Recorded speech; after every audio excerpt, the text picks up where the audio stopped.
May drip mode na dito, and then since wala siyang trigger, so we will be adding the contact manually doon.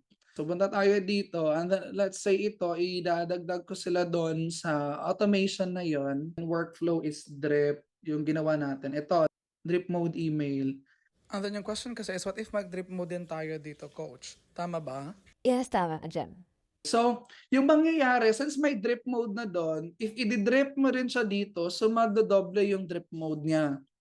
So, ibig sabihin, dito pa lang mag-aantay na siya. Let's say, if you will set this one to same pa rin, 5 emails for every 1 minute. So, yung mangyayari, so yung isang contact, magwi-wait siya ang batch niya is 5 for every 1 minute. Pagpasok ka rin doon sa automation, magde-drip na naman siya. Magdodoble yung drip niya. So, if nag-drip ka na doon sa mismong workflow, huwag ka nang mag-drip dito. Para yung drip na ifa-follow ni contact is yung drip mode na andon na sa mismong automation. Okay, yeah. Pero pwede naman, Jem, no, na dito ka mag-drip mode, pero tanggalin mo yung drip din doon sa ano, di ba? Yes, yes. Either way lang.